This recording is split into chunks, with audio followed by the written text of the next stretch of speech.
people who got into this line of work because we wanted people to like us, because we were intrinsically insecure. The music industry is a very dark place, and you can let yourself get sucked in there quite easily. How did Taylor pull Ed out of the darkness? All the pitfalls that people read about, this happened to this person, I just found myself slipping into all of them. When you're living for the approval of strangers, and that is where you derive all of your joy and fulfillment, one bad thing can cause everything to crumble. And what shocking event led Ed to rush to Taylor's defense? He is suing her, and she is countersuing him to fight back. He allegedly lifted her skirt and grabbed her butt while they were taking a photo. Taylor can never win with what she says. I'm tired of it. I'm just tired of it. Most days I'm like, okay, but then sometimes I'm just like, it just gets loud sometimes. She's going through guys like a train. Jake Gyllenhaal, Joe Jonas, of course, John Mayer. Hashtag Taylor Swift is over party was the #1 trend on Twitter worldwide. Do you know how many people have to be tweeting that they hate you for that to happen? I just wanted to disappear. Nobody physically saw me for a year, and that was what I thought they wanted. At 11 years old, the only thing Ed liked about school was a girl named Cherry. I never worked hard when I was younger. I never did homework. I didn't really apply myself at all until I found music and then flew with it. While Cherry went off to university, Ed pursued his passion. For the first 3 years, I just networked and played any night that I could. The journey was much tougher than Ed ever imagined.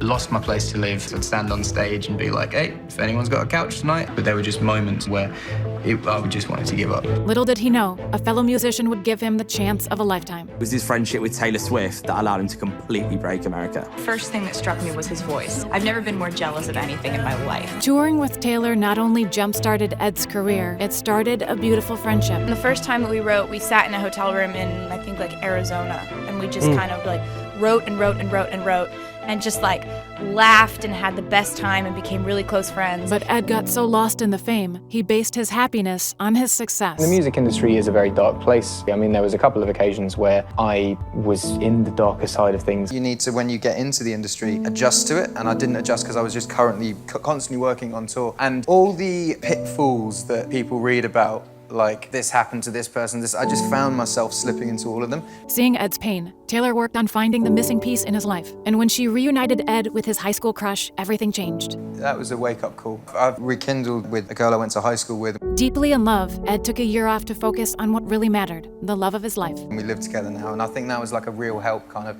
grounding me. The meaning of life isn't to release albums anyway, it is to have a family and be happy, so. Although Taylor rescued Ed, she continued to suffer under constant scrutiny. People were just kind of making slideshows of my dating life and putting people in there that I'd sat next to at a party once. And the more the world hated Taylor, the more she began to hate herself. I've been trained to be happy when you get a lot of praise. For someone who's built their whole belief system on getting people to clap for you, the whole crowd booing is a pretty formative experience. Taylor can never win with what she says. It'll always be twisted by someone. So I thought I'd come out and say what I thought, which is the truth. She has only dated 2 people in 2 years. And I have friends that have been with 10 people in 1 year, and people wouldn't say that they're. And it only got worse from there. When Swift posed for a pre-concert photo with radio DJ David Mueller. Swift says Mueller put his hand under her dress and grabbed her bare behind. Mueller filed a civil lawsuit against Swift, calling the groping allegation nonsense. Swift countersued, claiming assault and battery, saying she has never been so sure of anything in her life. It just feels like it's more than music now at this point. And just most days I'm like, okay, but then sometimes I'm just like, it just gets loud sometimes. Shocked by the news, Ed dropped everything to support Taylor.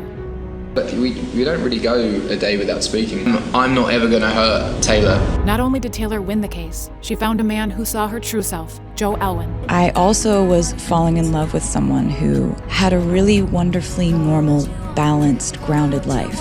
And we decided together that we wanted our relationship to be private.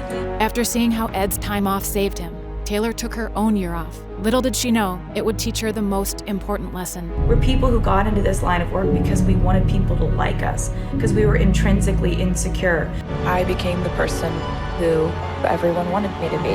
But her time away from the spotlight gave Taylor something she never had before. I was happy, but I wasn't happy in the way that I'd been trained to be happy. It was happiness without anyone else's input. And when she returned to the stage, she was better than ever. just in time to see Ed marry his childhood sweetheart. Ed and Taylor teach us never to let others dictate our happiness, because real happiness comes from within. There's no key to success, but the key to failure is pleasing everyone. And with a true friend by your side, anything is possible. Honestly, I know I wouldn't be up here if it wasn't for one of my best friends. I just want to say I love you, Ed Sheeran. Taylor made this for me for Christmas. She sewed it herself. This is me and her. Started from the bottom, now we're here. Taylor Swift is immune from scandal. Nobody's immune from scandal. Kim Kardashian released video of Kanye West secretly recording his conversation. Wait a second, you sound sad. Well, is it gonna be mean? No, I don't think it's mean. Hashtag Taylor Swift is over party was the #1 trend on Twitter worldwide. People decided I was wicked and evil and conniving.